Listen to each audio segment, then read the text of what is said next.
This is your last chance. After this... Or should we not follow the advice of the galactically stupid? That is a nice boulder. Ludicrous speed! Go! Ladies and gentlemen, coming to you pre-recorded from two undersized apartments in New York City, it's Revenge of the Film Nerds. There, we're in a tight spot. I hate when people talk during the movie. With your hosts, Black Crystal. I'm not bad. I'm just drawn that way. And Jack Manley. What we've got here is failure to communicate. A podcast for nerds by nerds. Oh, you betcha, yeah. Failure is not an option. And now, here are your hosts, Black Crystal and Jack Manley.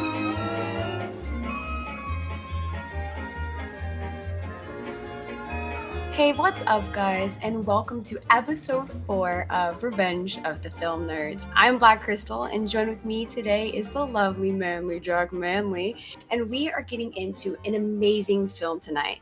Now, this is one I have not seen before. I know, don't flame me, guys. I have not, seen Indiana Jones, Raiders of the Lost Ark, and that is what we are getting in tonight. And boy, let me tell you, Jack, you gotta let him know that this is also one of your favorites too. How many favorites are we going to be watching in this season, Jack? I feel like I've kind of gotten away with an elaborate con of, roping one of my friends basically and just watching all of my favorite films. But being serious, this definitely ticks a lot of the boxes for me. This is something that I have been watching literally since I was about 4 or 5 years old. It's been a part of my life for as long as I can remember it.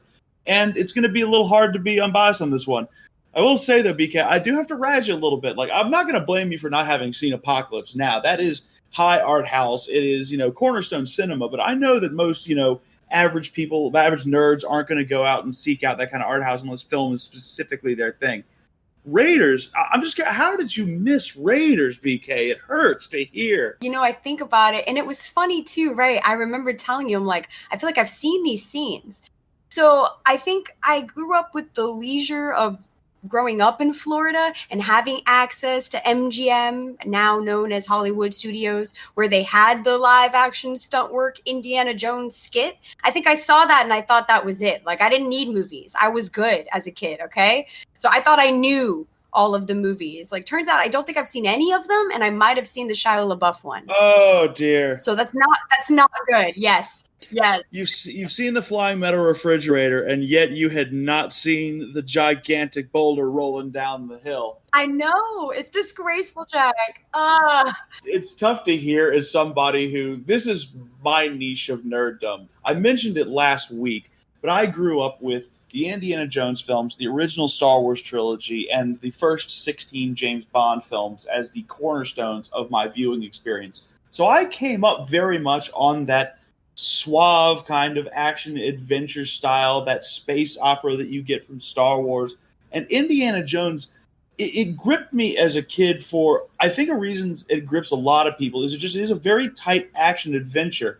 But because, BK, we may actually have some people like you out there who haven't seen this, just give them a quick breakdown on what it's about. I'd love to hear sort of what your synopsis is of it, having seen it for the first time. Oh my gosh. Okay, here we go. BK synopsis time. Buckle up. Okay. Our boy, Dr. Jonesies, a sexy archaeologist, tries to beat the Nazis to the Ark of the Covenant, which is their central key thing they need for their plans for world domination. Now, joined by his partner and former flame, Marion Ravenwood, Indiana Jones takes on the forces of evil and is in constant peril, making quick escapes at every turn in this iconic action adventure. Not bad. That is a very good description of this. And it really, when you say iconic action adventure, it's hard to label any other film as more definitive of that role than Raiders of the Lost Ark. This thing was designed from the word go, BK, to be a B movie that people would want to see. And it started I know you as a Star Wars fan that you have a lot of love for George Lucas. This idea actually starts with him. Okay, I saw that too. I'm such a noob. You guys are going to hate me. I'm watching it and I see Lucasfilms at the beginning. I'm like, wait, my baby Lucas is this too? What? So you told me they're like friends or something too? Like, Jack, put me on. Oh, yes, absolutely. George Lucas and Steven Spielberg are great friends. They have been sort of tangential collaborators throughout the 70s, but where it really came together for them was on this project because George Lucas, in pursuing Star Wars and pursuing that script, he also was developing in tandem an idea for a kind of an action adventure serial. Is when he was growing up, he loved the B movie on the double features. He loved the stuff like Buck Rogers and Zorro, and something about those films really spoke to him. And in the intervening years since the 30s, that type of film was less and less prominent. War films became very large studio productions, very refined, very dramatic. Drama work became very insular, and as the 60s and New Hollywood came about, became much smaller scale and more independent of the studio system. And these big pictures just did not exist anymore. So Lucas had this real abiding love for that style. And as I said, he wanted to make a B movie that everyone could see. And that was when he went to speak with his buddy, Philip Kaufman, to work on the initial idea. And BK, this is where our boy Indiana, he goes from just being a simple James Bond kind of rehash to the character we know and love. Now, I know you described him as sexy, but what is your conception of Indiana Jones the way he was presented to you? Okay, so I'm really glad you asked that, right? Because for me, my frame of reference is like very contemporary, right? I've seen a lot of works that clearly pull from this. Like I found out where this trope comes from. So I got this perception of Dr. Jones. I say that way because like you don't see him as Dr. Jones at the start. He's like this rough and gruff guy. You're like, okay, cowboy, like, sure, I'm here for it. But then they bring you to like this other side of him where you find out, he is like a nerd. He's like a quirky professor who like really likes his subject a little too much. And I thought that was just so unique. You don't really see many heroes or characters in action adventures that are like not necessarily the coolest of the bunch. Now, don't get me wrong. Dr. Jones is cool, all right? He got some swag to him, you know what I'm saying? I mean, I was told he got a different girl in every single one of these movies. Am I wrong with that? That is the truth. Am I wrong? That is the truth. See? So let me tell you, he fly. But, you watch his fights and he's not the winner all the time, or right away, I should say. He's more good at flipping the situation on himself and really working to, his charismatic advantage versus being super skilled in something. His intelligence is more of his skill and his subject matter, his archaeology. So I think Indiana Jones is a pretty cool ass character, but to know that he didn't start that way, I had no idea. So like, how did he evolve from this spy, you're saying James Bond type guy, which I see the swag, I get it, but to someone who is so every man, so connectable like Indiana Jones, like how does it work? Well, firstly, to your point, I would actually contend, I think we are better for it, for Indiana being a flawed hero, but I think we can get to that when we get into some of these fight scenes deeply. He ended up switching around because George Lucas had that same conception for Indiana that you did in going in to describe him, as that idea of him being the suave, debonair kind of guy who makes his life at nightclubs and goes into raiding fanciful tombs by day. And Philip Kaufman, his collaborator, sort of talked him down from that because, in part, James Bond was such an iconic figure of that time period. I mean, BK, this is the late 70s, as Connery had only just stopped doing the Bond role in 1971 with Diamonds Are Forever, and Roger Moore, while defining the role in a different way, was taking hold, and the box office success of the Moore Bond films was undeniable.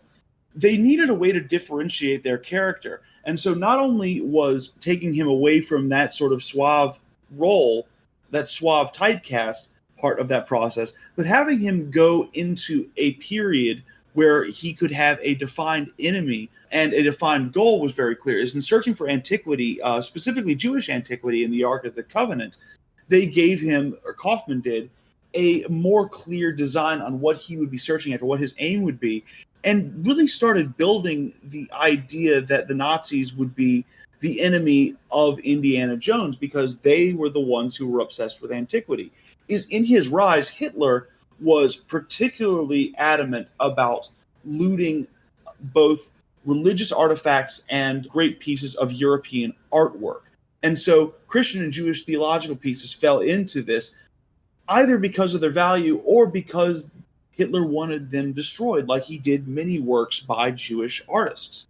And so Indiana Jones had this identity, but he needed something to go after that would kind of go on to define him, would give him, as you said, that space for intelligence, that space to be this hero that people could identify with.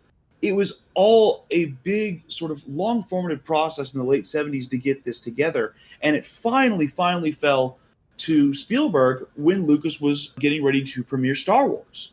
Okay, so he's getting ready to premiere Star Wars, and this just pops up in his head. Like, this is just like one day he wakes up and is like, boom, Indiana Jones, this is the guy. Well, not so much Indiana, but what popped into his head, because he had decided to go on vacation with Spielberg to Hawaii because Lucas wanted to avoid the premiere. He had had a very bad experience with his first film, THX 1138, which had been a nightmare process for him. And so because of that, he tended to avoid his film's premieres. But in that vacation in Hawaii, he brought up the character of Indiana Jones to Steven Spielberg, and more development continued on that. And Lucas realized in these discussions that if Kaufman was unable to direct the film, and Kaufman would end up being unable to direct because of his work on The Outlaw Josie Wales and other projects, Spielberg was his man. And it helped start building two of the three key pieces of the creative team on this. And the third was somebody that Spielberg had just discovered named Lawrence Kasdan. Now, Kasdan, BK, you might know him and be able to nerd out about him because he is the man who wrote The Empire Strikes Back. Okay, I'm here for this. Tell me. So, like, what do you mean by, like, a new guy? Like, you say he's, like, not a lot of experience. Like, how not a lot of experience? I mean, not a lot of experience for Kasdan when he started working with Lucas and Spielberg is an understatement. Spielberg met Kasdan helping him sell the script to his film Continental Divide.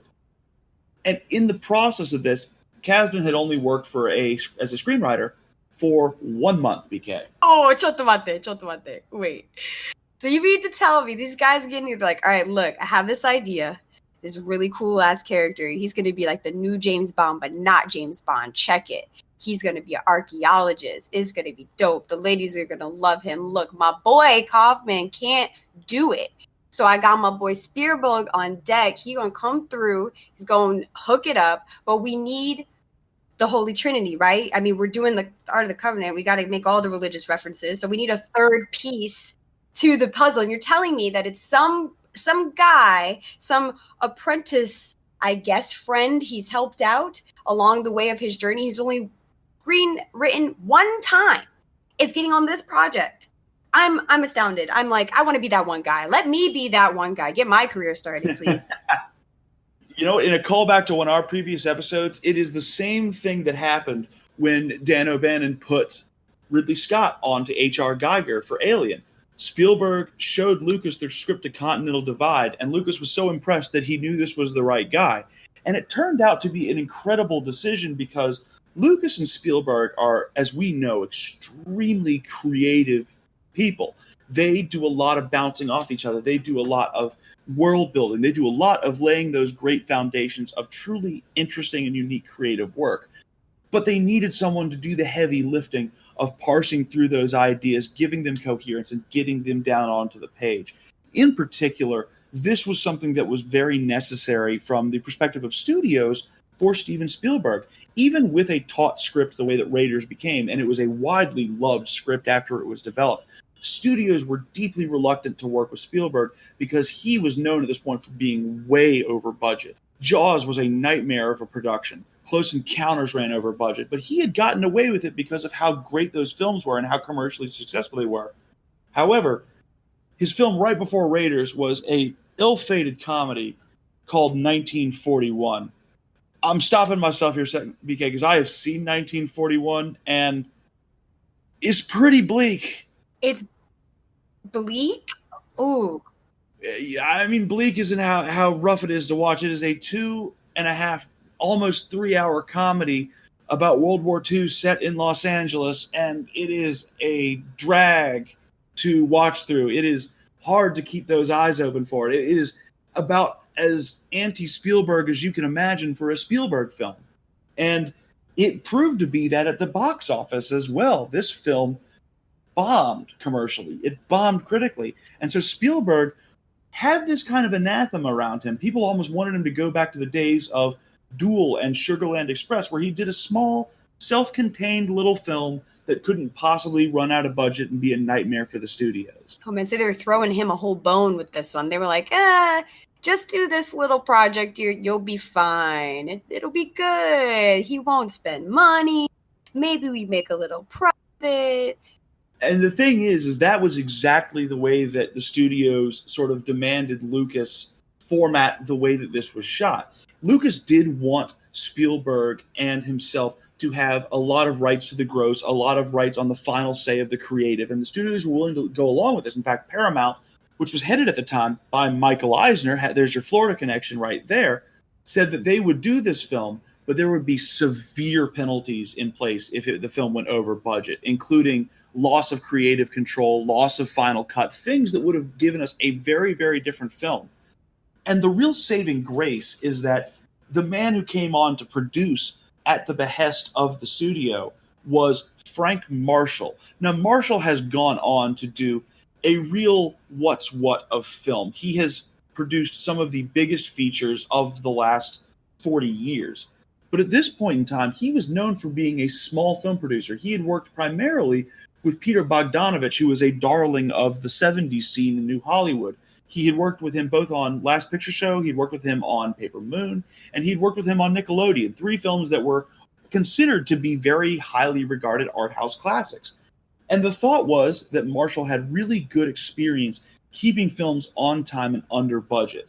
And Raiders of the Lost Ark would prove to be no different, is it would come into I believe it was a 74-day shooting schedule, which, BK, you've seen the film. That's kind of crazy to think about. No, Jack, I'm thinking about it, and I'm like, keeping in mind of our last podcast episode on Apocalypse Now and how bad we talked about production and filming on that side. And I'm looking at this film, and I'm like, well, there's so much stunt work, and half of this seems on location. How are you going to successfully do this on budget? So you're telling me they brought in the ace of the aces to keep them on budget to get this put together? In a lot of ways, yes. Is Marshall had a very small at that point, but a very good track record. And he was very intelligent when it came to managing the studio and managing the creatives around him. Is by and large, he left a lot of the producing aspects on set to Lucas and did quite a bit of the back office maneuvering himself. And again, it's like what we talked about. We're referencing episodes today, folks. We've got the ability to do it. When we talked about Princess Mononoke, we talked about Toshio Suzuki's dedication to his film. This was Marshall's way of really staying dedicated to this project. And what a project it is, BK, because it more than a lot of films really showcases Spielberg's genius in constructing a scene and in constructing a story. And it begins with the opening scene.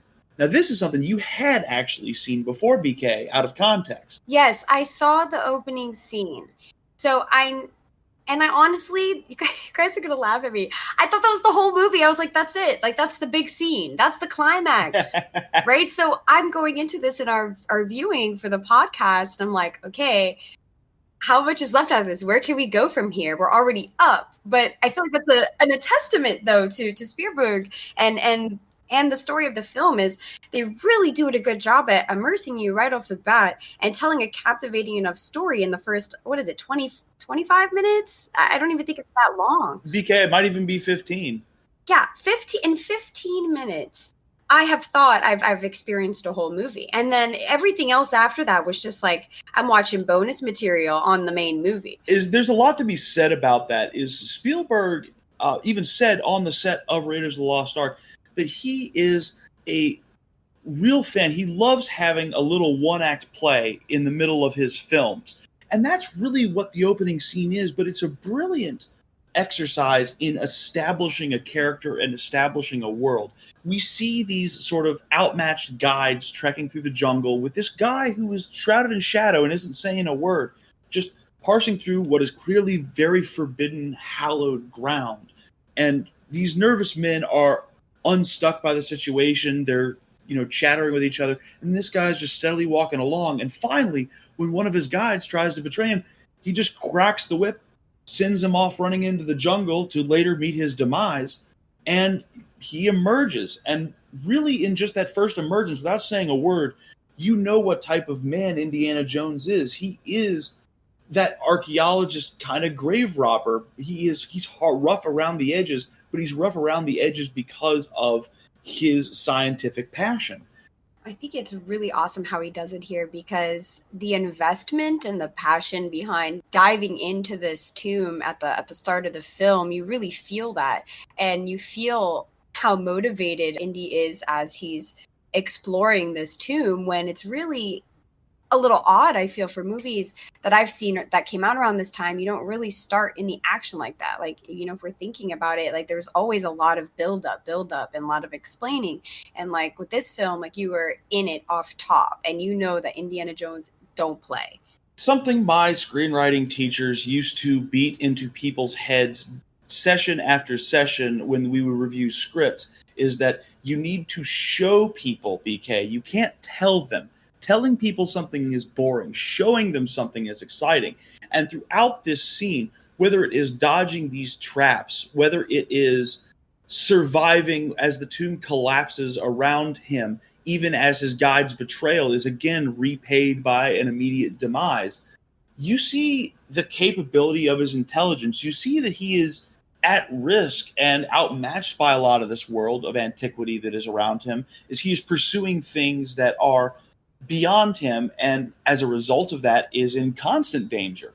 But he is intelligent enough to measure the danger, to assess his situation, and to escape it.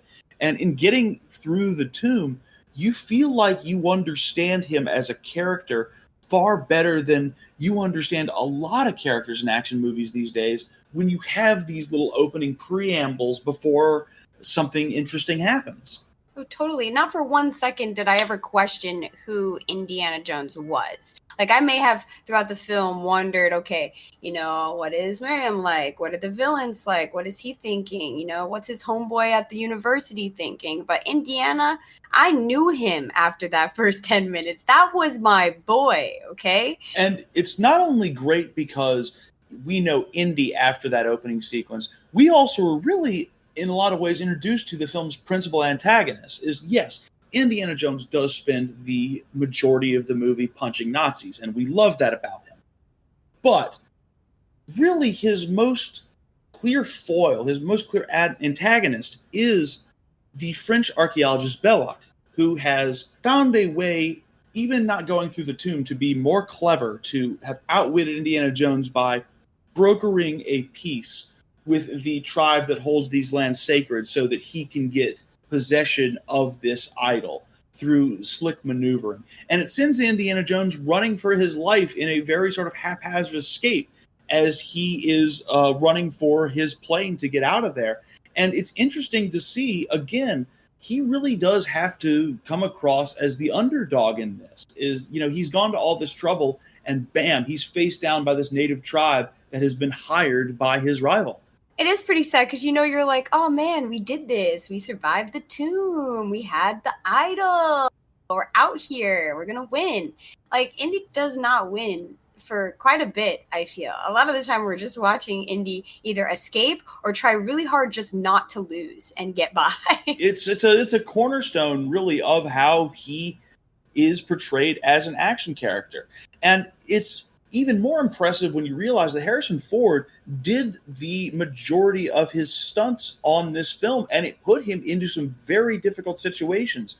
The ending of the opening scene being one of the first of them. While he was running away, it wasn't the vine swing to get into the water. It wasn't running down the hills of Hawaii in order to get to the plane. On takes when the plane was taking off, it did crash into the water from a height of 20 feet with Ford in it.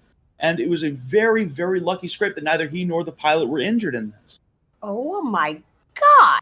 Are you serious? Ain't nobody tell me that. Bro, Harrison Ford, you are now forever and always be our geek uncle. We love you. Thank you for this. I respect you now on another level. It's a very lucky thing that this was kind of one of the relatively few production foibles they ran into shooting the Peruvian aspect of this for the opening scene. In traveling around the world, the crew would get into some more hairy territory, but that is yet to come. What is important here is that we have this brilliant establishment of Indiana Jones kind of as an academic first and adventurer second, and it really comes into play when you see him briefly at college teaching. So I do want to talk about that scene in the classroom. I have to confess that when I tried to watch this a time before, I kind of fell asleep there because they was talking too much. I was told it was action adventure. They was talking. So I actually got it through it this time, and I understand why the college scene was so important now, because that's like his whole quest. But let me tell you, man, the scene that's painted, like, I go back to my college years and I'm like, God damn, I wish I was in a lecture hall with a professor that dreamy. I, in fact, would be the girl that has I love you written on my eyeballs. That would be me. BK right there in the front, like, yes, professor, tell me more about this expedition you went on.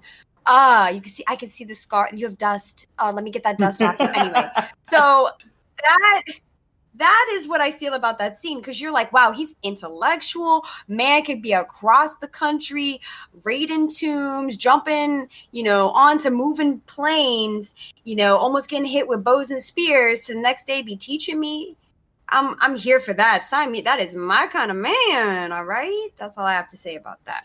And so it makes sense then when we get our inciting incident when two members of the U.S. Army Intelligence Corps come to see Indiana Jones and his colleague and friend Marcus Brody, who basically heads the department and runs a museum for antiquity. And they are given this mission to go find the Ark. And the religious terms of it are described. And it's interesting to see. I think Indiana Jones has an interesting personal journey through this film that isn't talked about a lot, that is focused on the subject of religion in some interesting ways. Is in this opening scene when he is being told that the government needs him to find Abner Ravenwood, this leading archaeologist on the subject of the Ark of the Covenant, when they are going over the ideas of the power of God. And indeed, when Marcus is talking to him about sort of the fear he has when he gets to go ahead to go after the Ark, Indiana Jones is very dismissive of this religious power and of the wrath of God as it exists within the Ark of the Covenant. He is a skeptic at the beginning of his journey, BK. Yeah, I thought that was intriguing too, but I guess that's kind of why I like him, because he was like, yeah, whatever's inside the Ark, it's a power or nothing, could be sun. Like, he didn't really care what it was. Honestly, is that the artifact itself had value, not the power within it. While the army dudes look hella invested with the power inside it. They, for some reason, and that always made me a little suspicioso, but thinking about it religiously, maybe they were very convinced that this artifact did in fact exist. And if it did exist, there was such power in it. And Indiana is the only one who seems to not care about it, let alone even believe it is something of value inside it like that. Exactly. He's very invested in the glory. You see it in the giddiness when Marcus tells him, they want you to go for it. Mm-hmm. And it's a very interesting thing to see, in my opinion, because it does have that one aspect of the U.S. military is posing it as though, America is under threat from this power, when really what Indiana Jones is seeing is, this is an antiquity that needs to be claimed by the Americans because the Nazis shouldn't be allowed to have it. It's almost a secondary thing. Is he makes point to say, you know what kind of a careful guy I am, and throwing his gun in with his belongings because he knows he's in for a quest. But he doesn't see this anymore as going through the sort of process he has always gone through in finding antiquities as, an archaeologist, but also kind of as a looter, kind of as somebody who goes and does this through unscrupulous means. He is a flawed character, and we really see that when he goes to Nepal. Now, BK, I gotta let you go off here, because when we get to Nepal, we start off again with one of Shakespeare's little one-act plays, as we start off with a drinking contest that brings you in with your homegirl, Marion. Oh my God, no one told me I was gonna fall in love, because I definitely fell in love with her. Yo, so check it. Those of you have seen, oh my gosh, what is it? Charlie's Angels, like Full Throttle. I swear to God, that's what it is. They parody this scene, I'm telling you.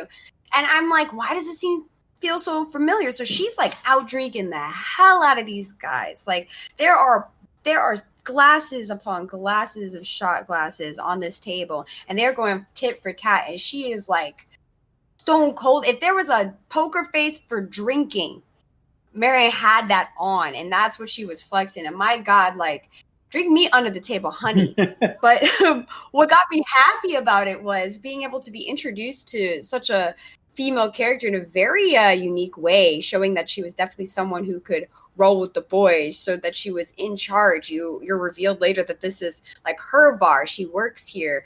She's telling everyone to leave. Like, she has control over the room. And like, for me, as someone who desperately searches for strong female leads and protagonists, I'm sitting here like, all right, so homegirl like got her power, bro. She's like, yo, get out. I'm good. I'm the shit. Like, ain't nobody telling me what to do. Even like that to my Dr. Jones. She even act like that to Dr. Jones. Like, that's what I love about this scene, is it really sets her up for this type of character in such a good fluid motion, and it only escalates.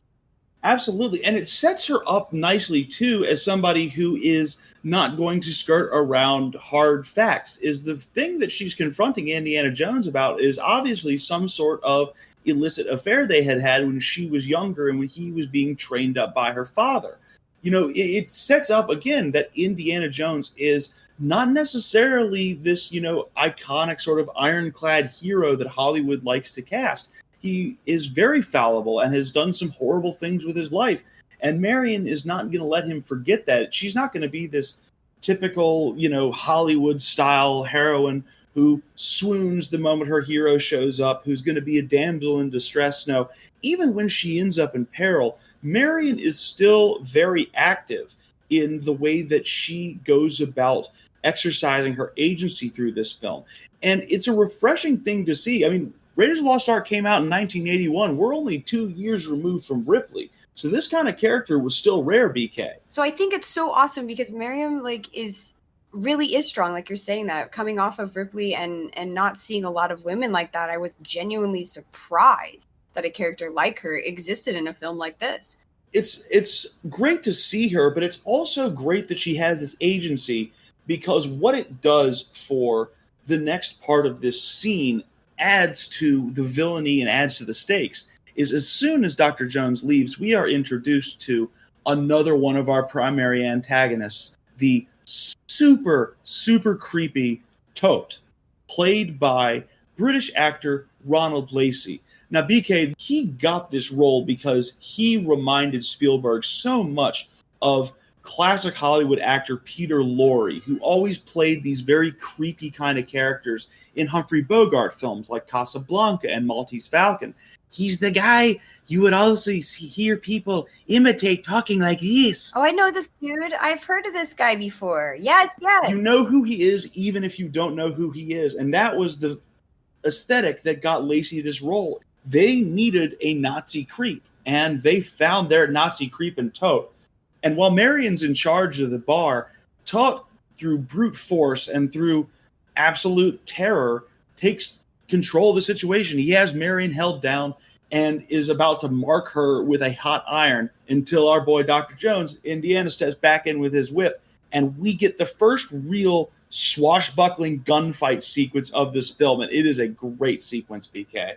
Oh, the fight sequence in the bar is pretty cool because it's like it's lighthearted in a sense, but like there's violence. Like, I don't know how else to explain that. It's like the bar fight you thought you were gonna see when all the people were in there before drinking that you don't get, and now you're seeing it with Nazis and flames and, you know, Dr. Jones. And I think the best part about that fight scene, and for me, I might be getting ahead of myself, but is the line of fire on the bar top when his head's laying there and he's Indiana Jones is laying there trying to not like get murdered by fire, which is just so interesting to me, and the timing on that. I don't know if I have the balls to act that out. Like, how do I trust it? Well, firstly, it gives us a good opportunity, to discuss the work of the head stunt coordinator on this film, Glenn Randall. Now, Randall is a legend in Hollywood when it comes to stunt people. And what really separates his work on this film from other action sequences is that he really got down and dirty with the actors in terms of not only giving them a very practical style for fighting, but giving them reasons for why certain actions were motivated. The reason things look like people are brawling in this film is because none of the individuals here are supposed to be trained hand to hand. They're not supposed to be sophisticated warriors. These are people who are motivated by desire, and seeing them fight in the way that they do, and in seeing the special effects around them interact with everything they do is deeply interesting. It's another example of how Spielberg uses economy in editing. Everything within that bar scene lends into another element. The beer and the whiskey spilling on the bar leads to the trail of fire. Setting the medallion that Indiana has come to collect from Marion so that they can find the Ark. When it falls into the flames, it later sets up Tote getting the mark burned into his hand, which sends him out of the burning bar to cool his hand and kind of spares him. It's the use of the world in the fight scene, and really that holds true for all of Raiders, but in this scene it's very pronounced how the work all lends itself to each other. There's nothing wasted here, BK. I think you're really onto something. Like, a lot of the time in like the action films that I watch, you're totally right. Everyone is like super hand-to-hand trained. Everyone's like amazing. You're like, dude, this guy's a goddamn like grocery store cashier. Why does he know, disarming techniques? Like this, like what? Why is he so proficient with knives? Like, those things always feel weird. And in this one, it feels very realistic in that sense. And the storytelling through the stunt work, combat, I think is what's super unique about this, and is probably why a lot of people really like the movie. I think it's awesome. Like, every element, like you said, is purposeful. It isn't like, oh, well, we're just going to throw this and pick a random thing to happen to be murder weapon X. No, instead we're going to have chains of reactions that result and make the fight difficult and give the fight that is happening some sort of conflict that they have to kind of work around or work with and manipulate to their advantage, which is, again, I think, and my subtle commentary on this, Indiana's biggest weapon is his ability to make the situation into something advantageous for himself, not necessarily his skill in fighting or battling or shooting. He is very good at just taking the situation and flipping it on its head. And that bar scene is very much that, which could have been end of the movie. I mean, again, I feel like I saw the end of the movie twice at this point. It could have been the end of the movie. He gets away, burn mark forever. Gah, dun, dun, dun. Next episode on Dr. Jones. Right? But it wasn't. It actually was the layup to, what anime terms you would say is the next major arc. And I think the stunt choreography there definitely moves you through that scene and kind of carries you as a viewer along for the ride while getting to know, Mariam and Indiana Jones's relationship through the fight, and whether or not they can trust each other, whether or not they should trust each other, and where you really go from here as the viewer. I think that's a very good way of putting it. And the economy of work in the fight scenes continues all the way through to the streets of Cairo when our heroes move to start actually looking for the Ark. They've got the headpiece of the staff. Now they just got to figure out how long the staff's got to be, and they've got to get into the map room to measure for it. But we are getting close here, and the Nazis know it because they have been foiled in Nepal, so they obviously know where Indiana Jones is going next. And we get a brief little breather at first, though, because in bringing us into Cairo, City of the Living, is our boy Sallah, who you probably know, BK, better as Gimli than Sallah. Gimli. He's Gimli from now. I don't want to hear Sala. It's only Gimli. Gimli forever. Gimli is a full-grown man. The fact that it took me till 2020 to know that Gimli is not actually a dwarf is astounding to me. And no, I swear to God, to this day, I did not know he was. I mean, I say this is totally probably not PC, but like I had no idea. So you are like my new favorite actor, Sir Solemn Gimli. You're forever Gimli. I love him. He's great, and he just adds so much to the world building of this story. You really start to be invested in the world. I think you kind of take for granted at the start that the world is, your own world is a contemporary piece. It's not like we're really trying to period base this. This was something that was contemporary at the time. So kind of enjoying that, embracing that, you realize, okay, this could be just here. But you get to kind of see the lens that I think Spielberg really creates. And it's like, okay, well, here's what's going on in Indiana Jones's world. And I think Salah's character is so integral to not just the plot, but also to kind of shaping out our two main characters, Mariam and Indiana Jones. He certainly is. One thing you mentioned when we were viewing this is that it's a very self-contained film. There's not a lot of focus. We understand that the Nazis getting the Ark of the Covenant would lead to the domination of the world and would hurt people, but we really haven't seen yet the people that would be impacted in this world. And yet when you meet Salah and his family, you see his stabilizing influence on Indiana Jones. You see the way in which he takes life as it comes and the way in which he loves life because of its unpredictability. You see that stabilizing influence on Indiana Jones throughout this arc of the film really bring in the sort of humanizing elements of it that you need for a swashbuckling action adventure. You need these little lower scenes to bring down people into the drama just a bit, to give them that connective tissue to relate them to those characters.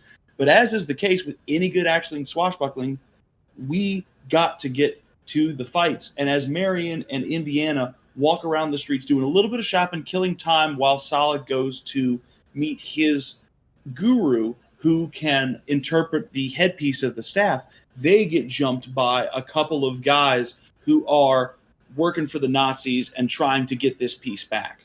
So when we watch the films, and this is why I come in here now, is because I like to come up with little challenges for each other. And I challenged us to figure out what was our favorite scene. I think the Cairo scene and the action scenes is my favorite scene from the movie.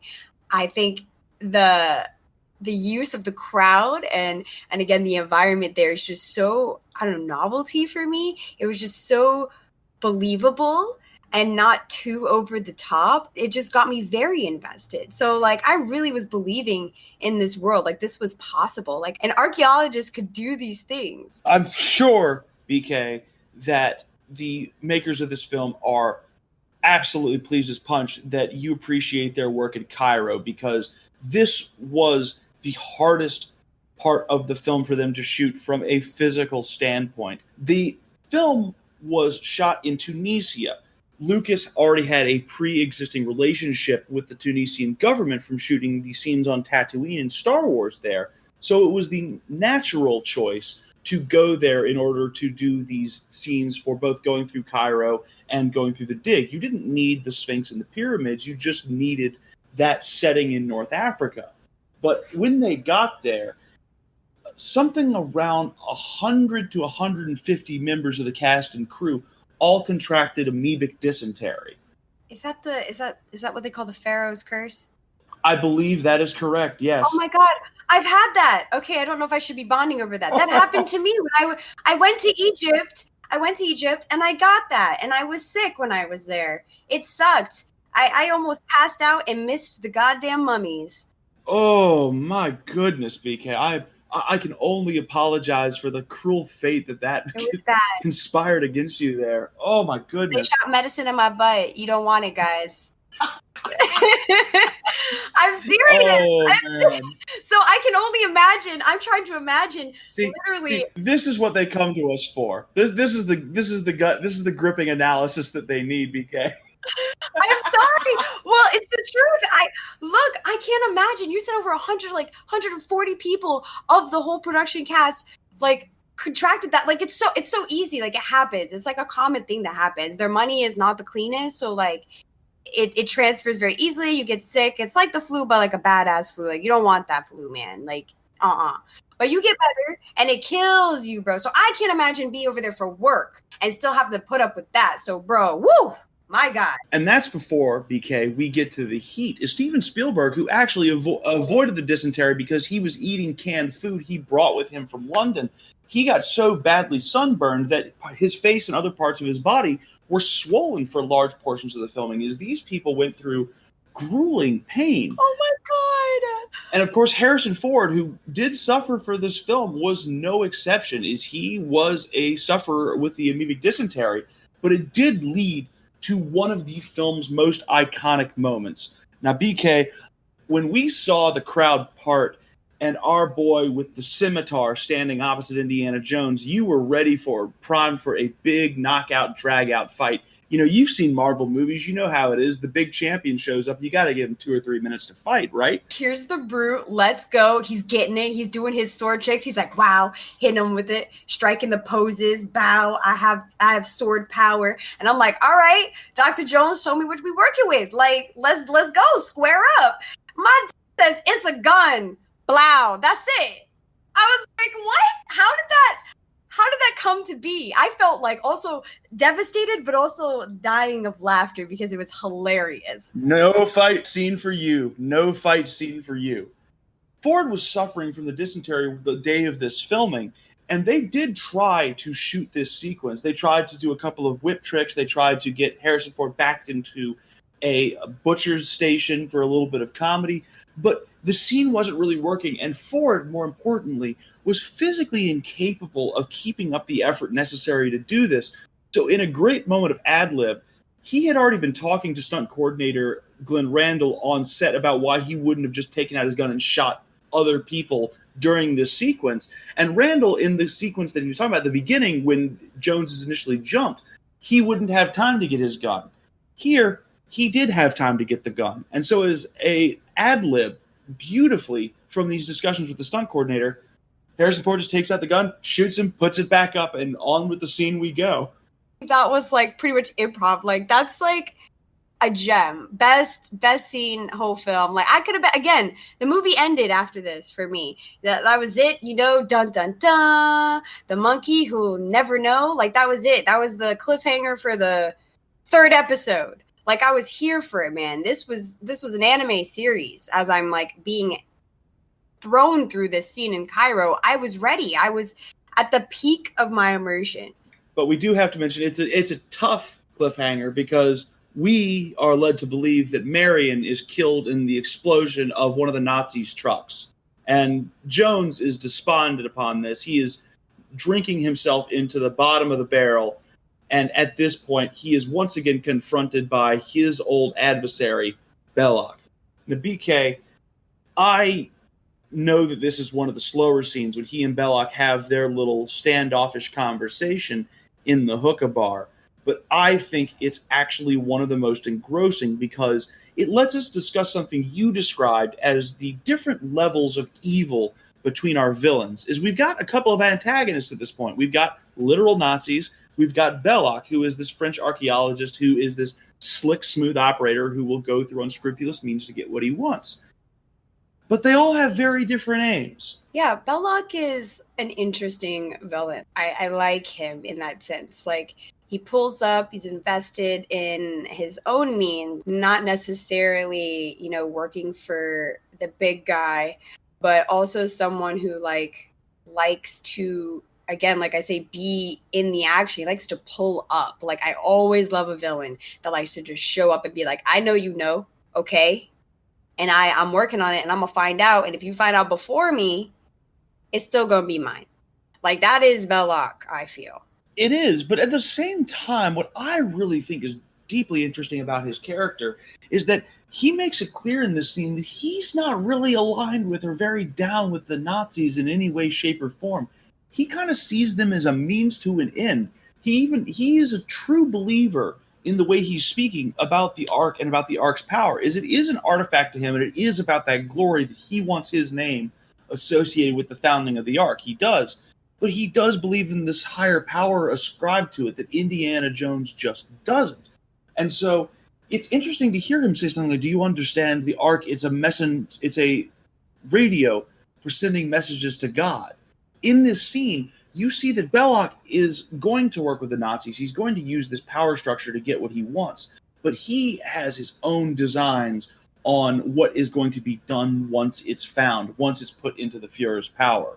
And I've always thought that made him gave him that extra level as a villain. You know what I mean? No, totally. I actually think you're really right to point that out. He is really invested. I think I'll bring up references for those who haven't, but we'll get to this later. But in the latest, Shadow of the Tomb Raider, there's a very similar villain to Belloq, someone who is invested in the real power of the artifact and wanting to obtain this power for themselves, and will do whatever it takes and believes it's real, does not doubt that it's real. And I think you are right. That is the reason why Belloq is driven to even probably associate with Nazis in the first place, right? Is to be able to accomplish something so big like this. I mean, can one guy really just have a whole ass dig site in the middle of Egypt, like with that much money? Like, I don't know, man. Like, that needs some serious funding and labor. But as we get away from Belloq, first off, we get the demise of your boy, the monkey, who you hated. The monkey is a snitch.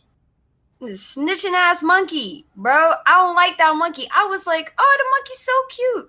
It was like 2 whole major scenes. This monkey was chilling. I was worried. I was invested for this monkey. This whole story was about the monkey. It turned out the monkey done give up our boy, Dr. Jones. He's like that. I don't like this monkey. And he got what he deserved, okay? The monkey got what he deserved. That monkey did not deserve to live past that next scene, bro. If that monkey was going to come back, I was going to be so tight. I have never been so deceived by an animal on screen before in my life. This physically pained you. We were watching this and we were getting the detail, but in your notes, I could just hear you scribbling, "This monkey is a snitch." Big caps. The monkey is a snitch. I was so upset. No monkey. I thought I could trust. You know, no, you deserve to eat them dates. Eat them dates, monkey. Yeah. How you like them apples? But even then, he doesn't die in vain, because it gives you a narrative reason for why Indiana Jones does not get poisoned in this scene by the assassin. And it turns out to be a fairly pivotal scene, because they realize not only has Indiana survived an assassination attempt, they realize the Nazis are digging in the wrong place.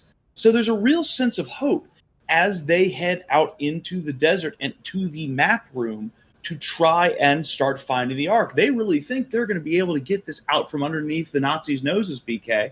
I think you're right to point that out, the sense of hope, because up until now, honestly, Indiana has lost. Like, he has not gotten a win.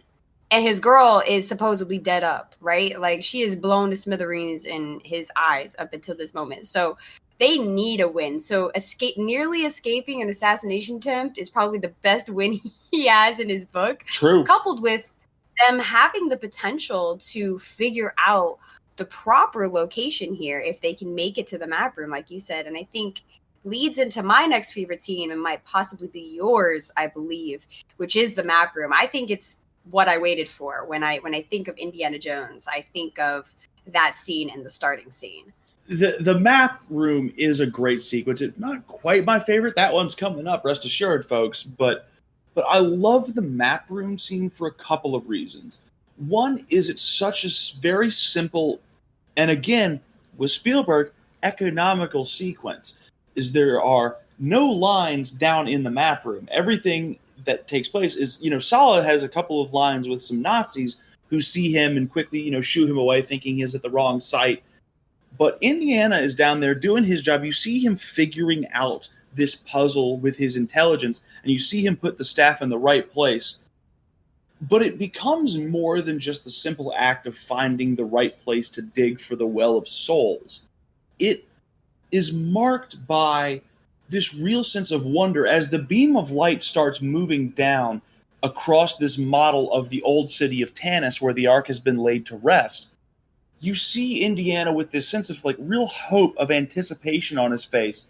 And when the beam comes through and literal light cuts through this ruby and cuts a specific point on this map, and this great burst of light emanates forth from this, he has this look of genuine joy and wonderment on his face.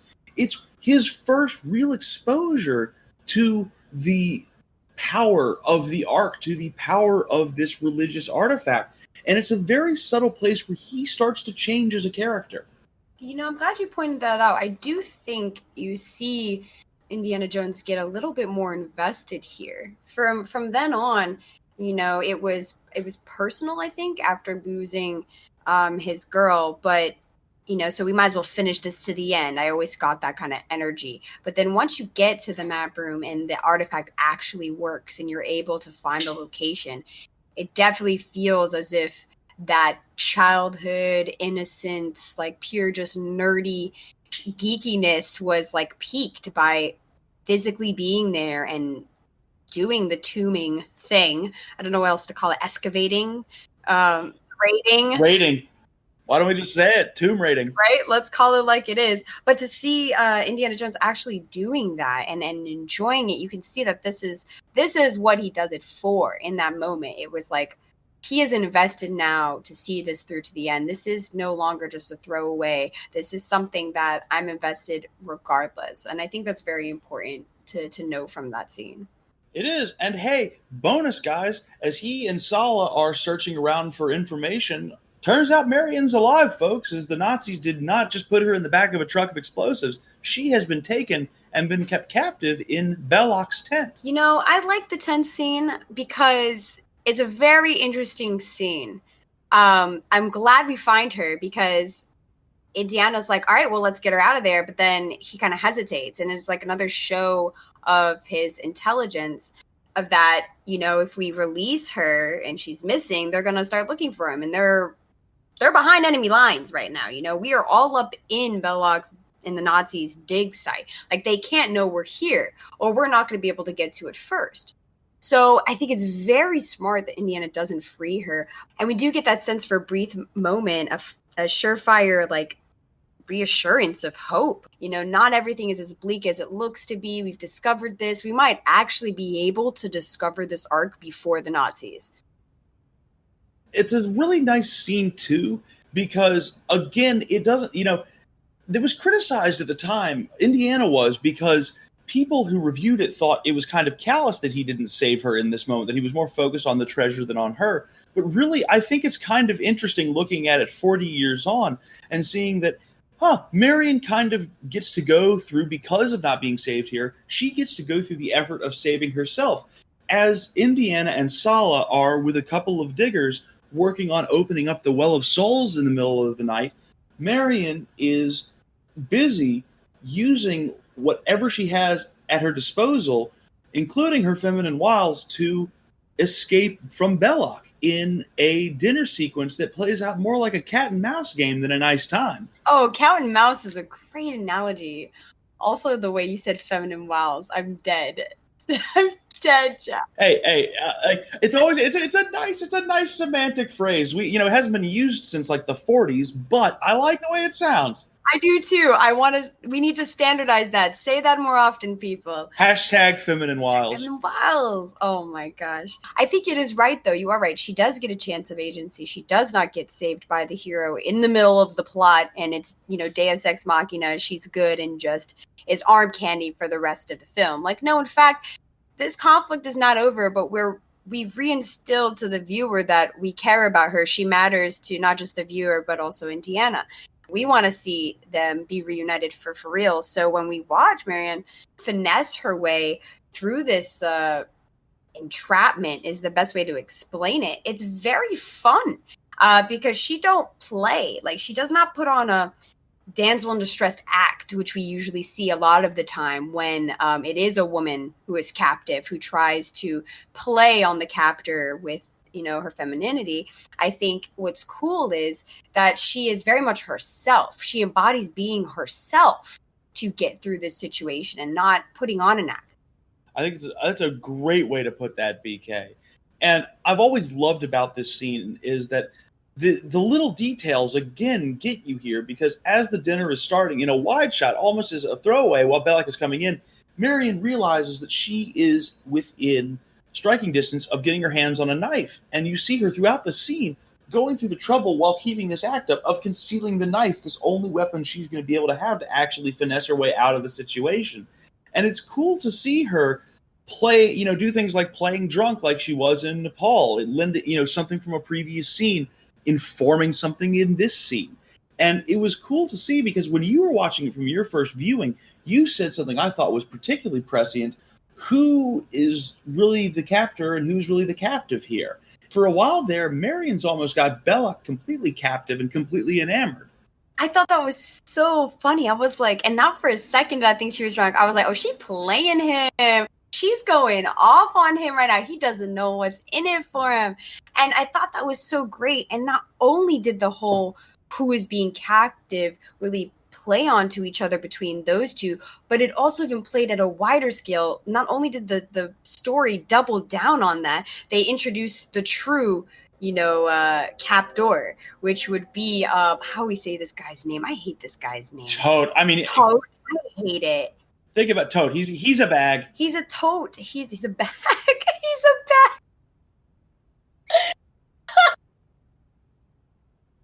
Oh my God, guys. Yes, Toad here. He comes in and it's like, no, look, maybe you guys are both my captors, right? Like, was Belloc ever even in charge at all? It puts that into question. It's like a great way of putting that smaller scale question in this mini one act again, as Spielberg likes to do, right? And then bringing it to the greater story there of being like, okay, well, who really is the villain and the captor in the greater scheme of things there? And you realize maybe, Belloc is not as much as a villain as we had, or you get a better understanding of his motives and his situation within the greater plot. Absolutely. And it does take a very dark turn at the end of that scene, which pairs quite well with the dark turn that kind of comes when the Well of Souls is opened by Indiana and Sala. Yes, there is that very funny moment of the statue getting illuminated with light and scaring the absolute bejesus out of Sala. But after that moment, that small moment of humor is quickly replaced with a lot of horror and a lot of concern. First off, they notice that the floor's moving, BK, and it leads us to the most famous line from this film, because they drop that torch down and they see that the whole place is covered by snakes. Why did it have to be snakes? I'm so upset that I know that quote. Like, I'm watching it and I said the line, he said snakes, and I literally go, why did it have to be snakes? And the beat after I say that, he says it, I was like, oh man. They got me. I love that. First of all, the delivery is great because it's like, bro, anything else I would have been fine with. It could have been a pit of lava, and I'm sure he would have been happy. But no, it had to be just an endless floor of snakes. I couldn't do it, number one. Two, they looked real. So tell me, Jack, were they real? They were real. This whole sequence, I mean, firstly, they do find the Ark in this very disturbing, horrific place, which is a key that it's not it's a cue that it's not to be messed with. And that is the type of peril that was on screen. But off screen, this was the most perilous and most controversial scene to get done. Is the Well of Souls required real snakes, BK. And it didn't just require a couple hundred. There were 6,000 to 10,000 live snakes on that floor. There were so many snakes that the area around the sound stages they were shooting at ran out of anti-venom. All the anti-venom in the area where they were shooting in England was bought up by the production specifically because of this scene. The scene was halted because Stanley Kubrick's daughter, upon getting wind of this sequence, because the Kubricks lived in London, she called the RSPCA and brought forth allegations of abuse of the snakes. Karen Allen was deeply uncomfortable in the scene as she felt like she had not been given enough time to rehearse and was indeed so terrified of her surroundings that she couldn't actually scream on command. A lot of her screams in this scene are from post-production.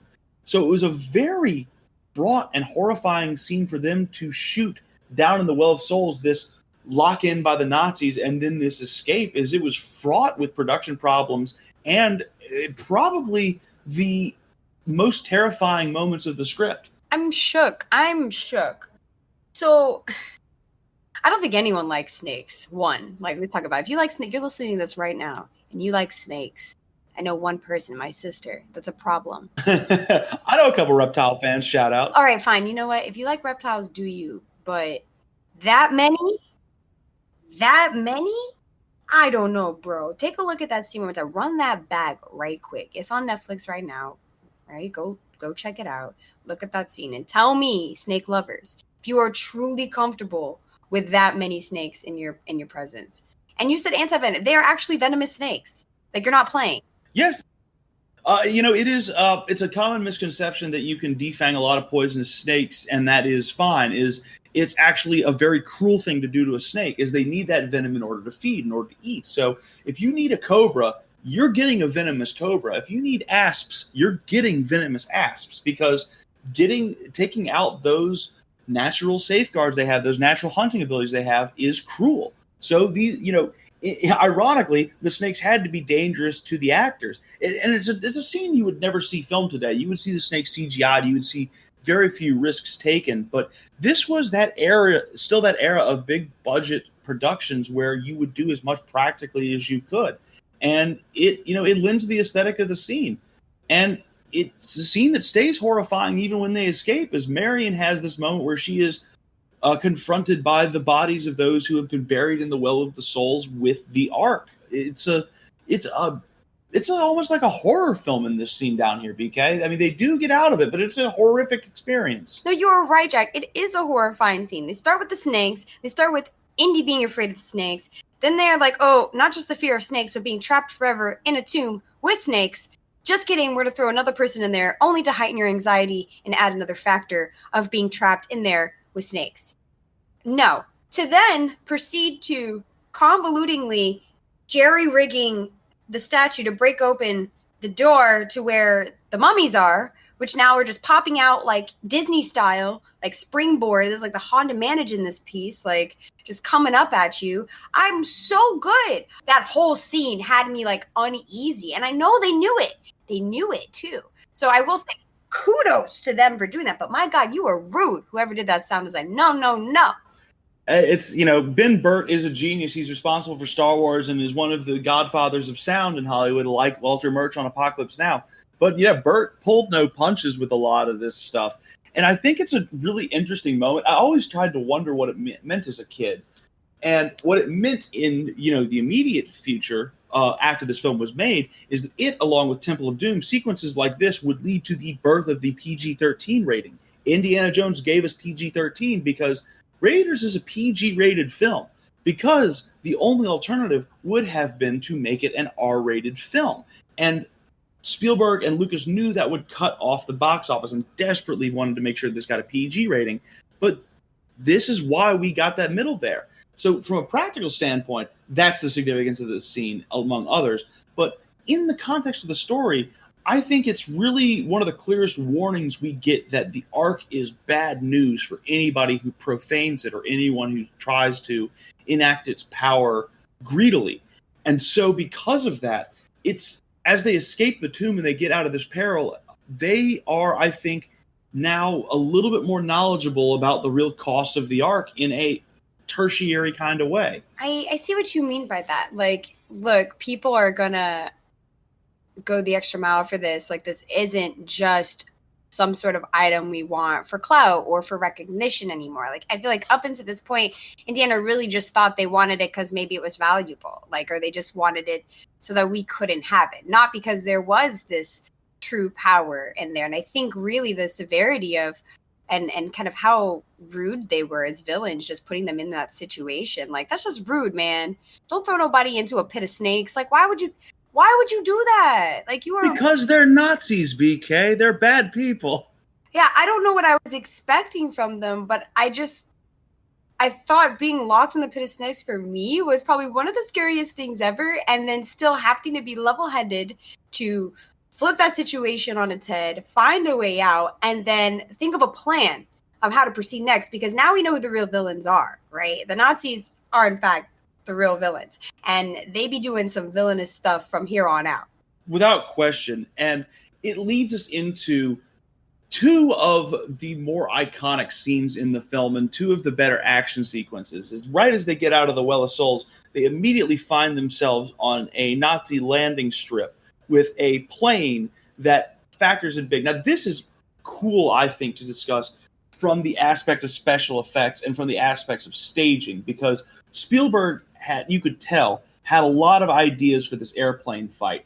He has Indiana Jones facing this big brute, but he also has to beat up this mechanic first. But there's also a guy who's in the plane getting ready to take off, and Marion is trying to get the blocks down to create some chaos so they can get out of here on the plane. But the plane also starts spinning after the guy gets knocked out and falls on the controls. And a wing knocks off, a fuel truck to send fuel spattering around. And it's this very complex scene. But because of the work, particularly of mechanical effects specialist Kit West, this scene pops because every single special effect and everything happening in the fight as it's going on all lends itself together yet again. These great technical and stunt performances are giving Spielberg the framework of a scene in a very strong way. They're allowing him to be economical in the way he shoots this. It's a small moment of causing chaos at the camp and of trying to stop the Nazis, but it's a very effective fight scene. I think the best part about this scene is the fact, though, that Indiana is like trying so desperately to get on top of the plane the whole time. Like, to me, I want to be there on set to be that. No, just keep trying, climb up, keep trying to get on top there and get to him, and then don't fight that guy. Try not to fight that guy. Okay, maybe you have to fight that guy. Like, that's what it feels like the whole time. Like, I hear an inner monologue. Like, I feel like that's what's missing, is like, I want to know what Indiana Jones's brain was saying. Like, I can hear, like, oh shit, man. Like, every moment something gets worse in that scene. It reminds me of, honestly, mini boss battles in the Tomb Raider and Uncharted series. Is, the big brute will show up in the middle of a level and he'll start tossing you around, and you have to figure out a pattern to get past him so you can get to the next event. And it's a wonderful scene because he is so outmatched by this big German brute who has come to fight him. And it's only through really getting the absolute piss kicked out of him that he is in a position to duck under the propeller blade that chops this dude up. And all throughout this, Marion is having to try to escape a fireball that is about to consume the entire landing strip. And it is just a great scene for stakes. It's a great scene for tension.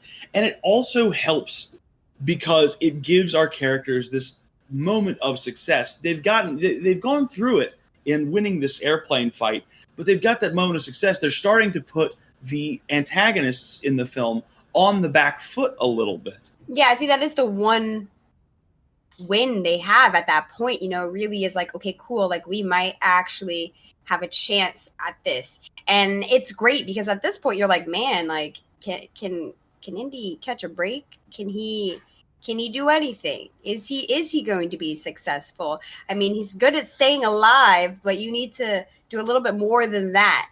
And I think it's so funny because that fight, like, you're laughing, which is so good. Not to mention, sidebar, I don't think we, mentioned enough about the humor throughout this film. It's just really well done. It's kind of sprinkled throughout in moments where your unexpected humor hits you and you're very much involved in the scene. I think it's so well done. And that whole scene there is very humorous. It's like, wow, like the Jackie Chan vibes, if you know what I'm saying, in that sense of like tumbling and working on your failures to be somehow advantageous towards you and manipulating the environment around you. You get that same feeling from Ford in these scenes and the choreography as well. It really helps build him as an everyman character because he can stand up to these bad forces despite not being this, totally capable person. As we're so inundated with these films today, and I know, people can like the old school and new school, to each their own, but I have always not really enjoyed this sense of like an ironclad hero. I feel like you want to enjoy the Marvel characters as they, go through their superhero films, but you don't feel like you are them. You don't feel like you could be them, even if it's ridiculous to think that you could be Indiana Jones, especially when considering the next scene, BK, which is my favorite, which is the chase scene to reclaim the Ark from the Nazis. Okay, I see why you like this scene then. Okay, that scene is crazy. Like, okay, guys, so I guess this would be the OG chase scenes of the OG. Like, I think they're fantastic. And it has all of those little moments where, you got the front shot and you see him like cock the wheel to the side to hit the car off the rack, and you do the next angle, you see it spin out of control. Like, it's just so perfectly delivered. I was so here for it. And they aren't going that fast, am I wrong? It doesn't feel like they're driving that fast. I mean, this is a truck in the 1930s. They, not going to get much speed in one of those. Okay. So it's funny. The reason why I bring that up is the actions that are taken during this chase scene matter. Usually in like high-speed car chases, when you're in the fast cars, like you can kind of just maneuver around things, or like you do something ridiculous. Here, it's like there's only really so many ways we can deal with cars and being on a truck and getting away in the middle of nowhere, right? Like there's not much going on here. It's a straight road, more or less. It is, and it's the thing about it too is that it's a great triumph both for stunts and actually for B unit production. Is this scene was, believe it or not helmed by Steven Spielberg. It was helmed by second unit director Michael Moore. Now, second units typically don't get a lot of the glory. They will shoot, insert shots. They will do quick little pickups that the story needs. They will get establishing shots or great, sweeping backgrounds, but they won't get a lot of the principal action. And here they really did, because of how many staging elements there were, because of how technical the scene had to be. Most of what you're seeing, the stunt work of climbing alongside the outside of the truck, the incredible stunt, which was at the time considered very revolutionary, of Indiana Jones, Harrison Ford did the stunt going underneath the truck, out the back, and back up it. He actually did that? He did that. He rode underneath the truck on a specialized bicycle seat that allowed him to stay off the road. And he was actually dragged behind the truck as a stunt. They cleared rocks off the road to make sure it was fairly safe for him. As Harrison quipped when they shot the scene, it can't be that dangerous because we're not that far into the film yet. They really succeeded in putting together a, again, self-contained story in this one scene. This intrepid archaeologist first showing up on a horse, looking almost like your, conquering cowboy hero from the 30s, comes in onto this convoy, gets control of the truck, fights off, to his detriment. He does get shot. He gets banged up, fights off these Nazis, and successfully secures the Ark. It's just a brilliantly put together sequence. It's hard to do it justice with words. It's one of those things you really do have to see as a set piece. It's like, as you mentioned, the OG chases. It's like watching Steve McQueen on the motorcycle in The Great Escape. It's like watching Steve McQueen again in the car chases in Bullet. It's like watching Gene Hackman underneath the subway in The French Connection. It's one of these early chases that you really have to see to give you this understanding, this grounding of why chase sequences exist the way they do in modern Hollywood. I'm literally sitting here thinking about tons of them. I mean, like, the most nerd one, the first one that comes to my head, I don't know, The Matrix even, like, it has that same intensity. Like, that's why I bring that film up as a reference, is because it's, like, not like it's cheesy of a car chase scene. We see lots of those nowadays. It's, like, a very intense, like, the stakes are real car chase scene. And to know now the stunts are, like, actual stunt work, like, for me, that puts me up on my appraisal for that scene way higher than it was before. Oh yeah, couldn't do a ton of green screen work and stunt work in this day and age. It would show up pretty quickly, and it's a good moment because it gives us that amount of action we need to decompress for a moment. It looks like our heroes have won the day at this point. They are on a boat with the Ark. They are getting ready to take it back, claim it for America, and they have saved it for the Nazis. Or so we think, because we are exposed, even though Marion and Indy are chilling in their cabin, they finally have a moment to rest. The Ark itself, you see, is not quite done with its vengeance against the Nazis. You see in the hold, the Ark sort of, for lack of a better word, power up and burn off the Nazi symbol. Now, I know you found this to be very evocative, BK, even though it's kind of a small scene. Yeah, that scene did it for me. I'm a lore gremlin, so anything that has to do with like lore or world building, I'm like, oh yeah, give it to me. And I am very new to the religious, cosmic kind of spiritual thing that's like the Ark of the Covenant, Holy Grail. That kind of stuff is very new to me.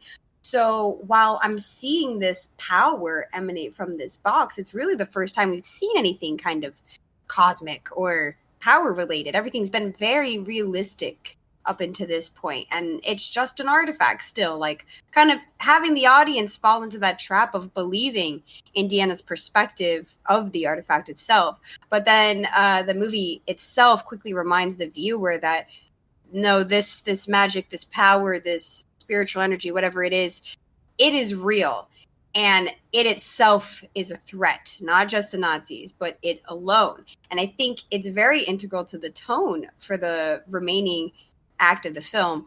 So for me, I was like, oh, okay, so like you just end the movie for the 6th time, be on to the next episode. I'm here for it, right? Well, it's also very important to go over because the antiquity behind the Ark of the Covenant, I'm not the most well-versed person on it either. Suffice to say that it is recognized widely as a Jewish artifact because it is purportedly the box in which the Ten Commandments were carried by the Jews after God gave them to Moses. And it's, widely debated whether or not it actually exists. There is a theory that it does exist in the Coptic Christian church in Ethiopia and is in a very specific church in that country. But of course, that's never been verified. It's something that is told in whispers and in legends. But the other reason it's important is because worshippers of Judaism in the modern day obviously have the knowledge of the Holocaust and what that meant for the Jewish people. And so it is to be expected that you would see this kind of revenge idea, which is one way of looking at it, but I think it's kind of insufficient here. I think what Spielberg is really saying with this little insert is that the Ark really does go at people who profane against God or who betray God.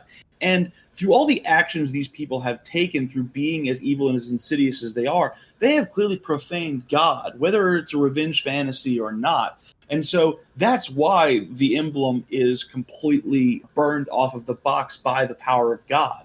It is a recognition of profanity. It doesn't have to be specifically a quote-unquote Jewish revenge fantasy. I think anybody who sees the Nazis as evil and sees them and desperately wants them to have comeuppance gets something from this film. It's one of the reasons why they work so well as the antagonists. The Nazis are a strange villain. I actually really think it's kind of corny, and I thought it was kind of corny for quite a bit. It was like, really? Like, come on, Nazis? The villain? Like, that's what you got? But the more we talk about it, though, I do see its relevance. It actually does turn what could be a meaningless archaeological find into something that has greater value and greater weight. I always saw this as like the OG film for making the Nazis the principal villains. Obviously, they had been a villain in World War II war films that had been created in Hollywood, but this was kind of the first one I ever remember them taking creative license in a fantasy action adventure scenario. 40 years on, we've seen the Nazis be villains in every single way, shape, and form, and we've seen it watered down, we've seen it done well. But Raiders, I think when you see these sort of very cartoonishly evil moments, like threatening to blow the ship from the water after the Nazis stop it, take Marion captive again, and reclaim the Ark. Little things like the main Nazi soldier featured, Collar, talking about his uncomfortable feelings about doing a quote-unquote Jewish ritual in opening the Ark when talking to Belloc. These moments that, of course, Nazis are like that. This is a little cartoonish and over the top. Those little moments are important because it starts building up the importance of adhering to the religious significance of the Ark. You see all of this discomfort come in for the non-believers, while the believers have been steadily gaining more and more traction here. But belief does get in the way before we get to the climax of the film, because Indiana, he has that opportunity to destroy the Ark, and he chooses not to. Yeah, that is a crucial scene there. It's like, that's when he's standing there with the RPG, like, I'm gonna blow it up. Correct. Okay. He's like, I'm gonna take you all out with me. And then Belloc's all like, but you want to know what's inside. And I'm like, wow, I guess we all want to know what's inside. We've been here for over an hour. Will you tell us what is inside So I get it, but what is the line he says though? Because I know you have it. It's you want to see it open just as much as I. We are just passing through history. This is history. As Belloc finds this way to appeal to the sort of worst angels of Indiana Jones' nature, is he understands that even through all of this, even though he says he's just there to save Marion, he understands that there is part of Jones that still longs for that glory. And so he can't quite destroy it, and he too is taken captive, and we get ourselves to the climax. We get ourselves to the ritual scene, BK. Now, I have a question, though. Is it the glory? Because I feel like Indiana at this point might have actually believed its existence in that moment, believed that it had a power in it. Because I still feel like Indiana Jones was still on his way to accepting that it had some sort of power stored in it, some sort of godly cosmic energy. And in that moment of really pleading with him, he's like, look, like we're doing this and we're opening it ritualistically. And this is how we're doing it because it is real. Like, this is not a joke. I think that might be the moment where he really accepts that it is something to behold. Because when you go into the next scene, I think his whole perspective about it is very changed from that moment on. I agree with you on that. It's a very interesting way of putting it, because I had considered that this was part of his religious journey as well, but I did consider that to be a moment of doubt for him. So I think it's a very good way of placing that. But I think it motivates what turns out to be the critical factor for him and Marion in this scene. As the Ark is being opened, as this ritual is taking place, at first it looks like it's going to be a dud, and then things start happening. Now, BK, when this scene was conceived, the only thing that Steven Spielberg wrote in the script with Lawrence Kasdan was all hell breaks loose. And it was up to the storyboarders to combine different elements and figure out how they wanted to conceive of the literal power of God. Can you guys imagine that? Can you really imagine that in the office, looking at the script like, all right, guys, we're getting into it today. We're working on the final scenes of this movie. Here we go. Let's look at the script. Let's go. All hell breaks loose. I don't know, man. I would just go with fire. That was it. I would just draw fire and be like, all right, here's my work. This is hell. It broke loose. That is so, what a guy to trust the people on this team to really find a way to interpret that in something that made sense and successfully conveyed the rest of the story. 100%. And they did go with a little bit of fire, because you saw, as the wrath of God took hold, Nazis get the holes in the chests from the literal light of God. We had 3 different types of face melt take place. Is this special effects team came through in this scene with some terrifying effects, but had, different methods of building each bust so that each burn looked different as Collar and Tote and Belloc meet their justified ends. But our protagonists don't. Is Indiana Jones says to Marion right before the power of God starts enacting around these troops, close your eyes, whatever you do, don't look at it. And that right there, to me, has always been the kind of the crystallization of his journey through faith.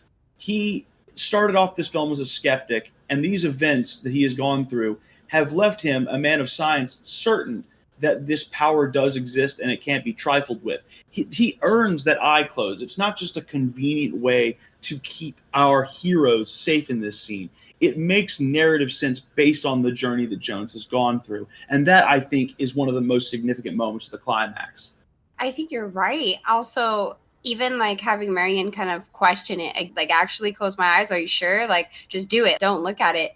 Being in denial for most of the film there then, and being in the presence of it and taking place, he knew he had to kind of accept the things he had discovered on faith, right? There was no evidence it would kill him, right? He couldn't even actually look at the evidence of what would happen, right? When it was happening, because he'd die too.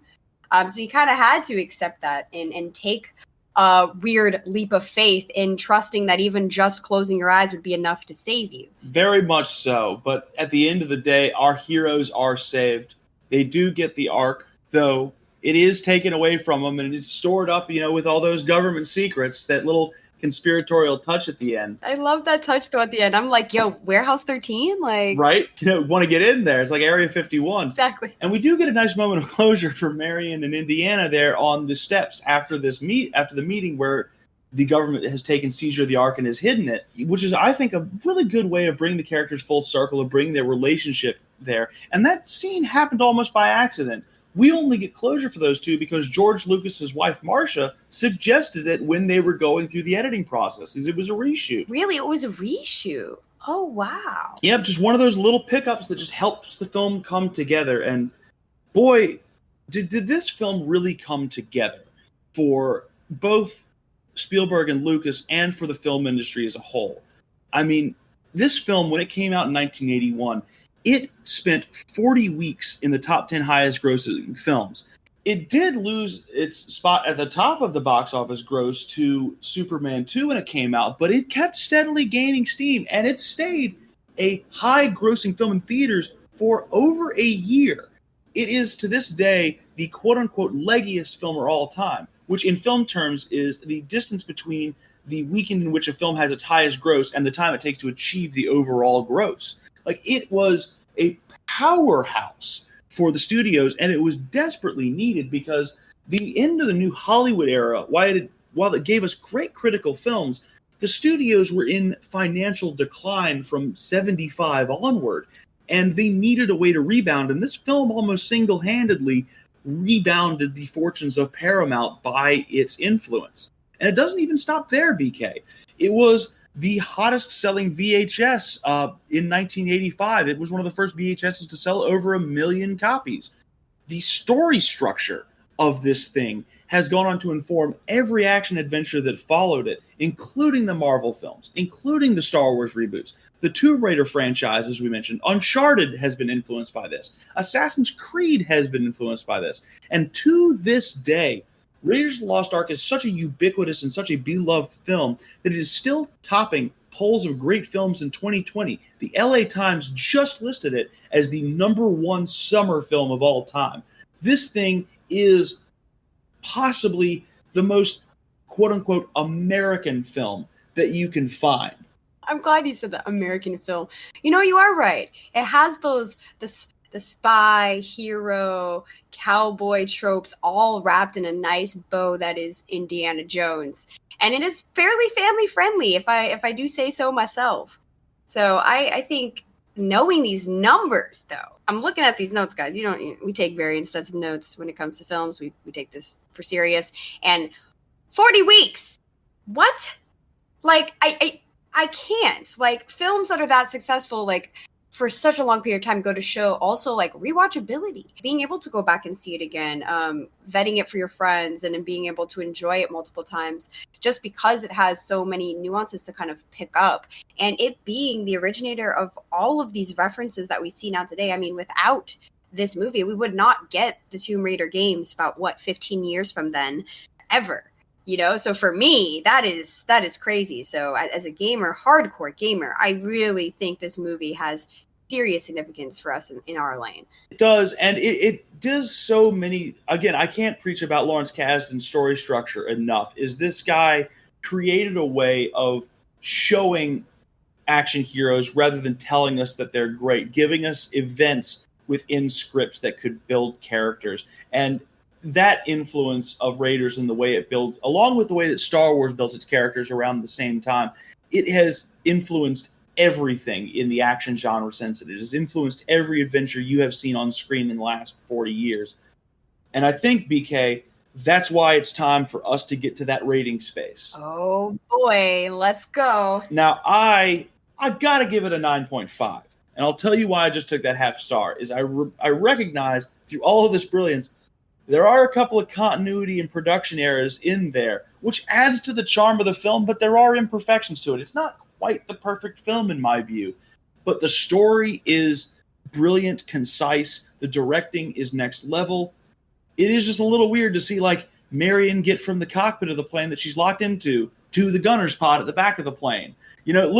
Small stuff like that is a continuity error. It does jump you out of it just ever so slightly, but it is, at the end of the day, it is the film that brings me back to 5-6-year-old me. It is the film that brings me back to that sense of childlike joy like Indiana Jones in the Map Room, and I will always have a deep, deep, abiding love for this film. Aw, look at you. It's like you're telling your love letter to Raiders of the Lost Ark, signed Jack. Beautiful. Beautiful is one word. is one word. For me now, you're going to hate me, so buckle up. Okay. I feel cheated. I feel like I was cheated for nostalgia stars, okay? So without having seen this as a kid, that is probably why it is lacking the stars you think it should have. I will give this, though, it is a 6 for me. Really? It is a 6 for me. Ooh, that's almost fighting words, BK. And it's the lowest rating we've given so far, which is crazy, right? I think it's crazy. Yeah. So a 5 for me means I watched it one time and it was good that one time. When it's over 5, it has rewatchability. I see. Okay, I got you. I would rewatch this, all right, but for me, I think it is very much a story where you can one and done it, even though it's worth rewatching again because of its choreography and because of its storytelling. It is very much a very simple story. To me, it has a lot of comedy elements that I feel like downplay the lore that could have been a primary focus. So I was talking about this in my head last night because I talk to myself a lot. And I was like, oh, I feel like I know why I like the stupid Tomb Raider movies that came out, mad years after this, is because they did a lot more inside the tomb and stuff. And a lot more exploring. And I feel like what I missed from this was a little bit more of that exploration of the lore. Like, I like that. I wish I had more weight on the arc and not just the end. A little bit more talk of it. I like to be spoon-fed with these things, so I know I'm asking to be spoon-fed.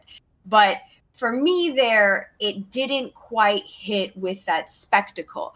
While I love the choreography, I love the effort, the production stories behind this really make me appreciate this as a work of art. I can see why it takes its place there. But for a personal perspective of, I'm going to be at home and I ain't got nothing to watch, not necessarily going to throw on Raiders of the Lost Ark. And if I get haters for this, oh well, so be it.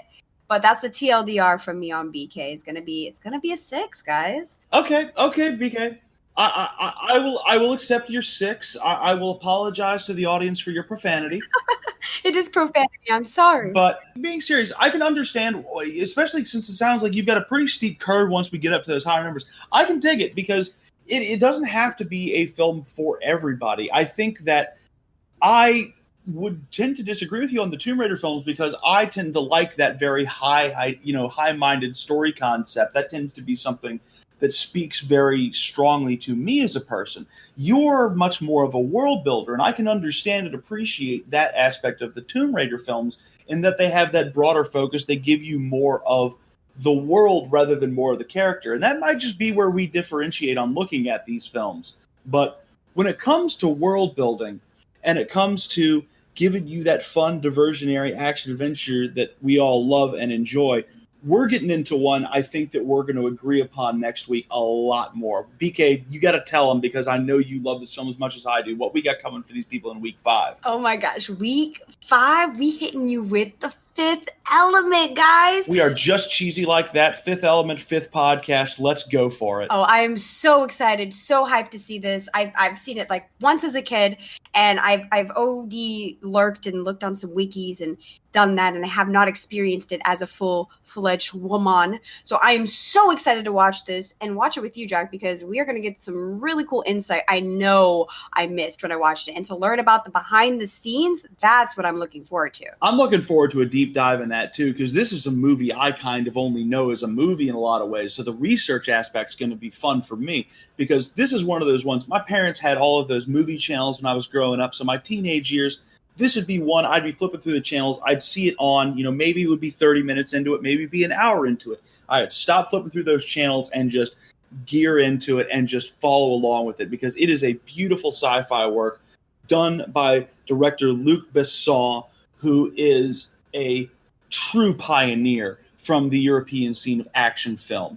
And it's so great that we get to look at one of his efforts in this first season of Revenge of the Film Nerds. I couldn't be more excited, BK. I can't wait, guys. So please join us next week when we come out here with our 5th episode. And yes, now you can find Revenge of the Film Nerds on Twitter. We are there at RFN_podcast. So check us out there if you want to be up to date on all the latest Film Nerds news. We will be posting there as much as we can and as new episodes come out. So I hope you guys will check us out there on Twitter. 100%. And BK, if they're just looking for you and I in particular, let's let them know. Where are you at? Oh, you know your girl's always live streaming over on Twitch at Black Crystal. You can find me there. So stop by there. We're live Monday nights and Wednesday nights. Wonderful, wonderful. WUW Wrestling is going on strong. We're going to be back at it sooner rather than later with gyms reopening up in New York. You can find our stuff at WUW Wrestling on Instagram and Twitter and on Twitch when we get live shows, God willing, in the near future. And you can find me personally on Twitter and on Instagram and on Facebook at Manly Jack Manly. Thank you guys so much for listening to us, and we hope you had a really good time hearing our deep dive on Raiders of the Lost Ark, and I hope that you join us in next week where we get into the Fifth Element. Until next time, this was Revenge of the Film Nerds. Yes, indeed, folks. Take care and have a safe and pleasant tomorrow. Peace and chicken grease. Johnny, guys.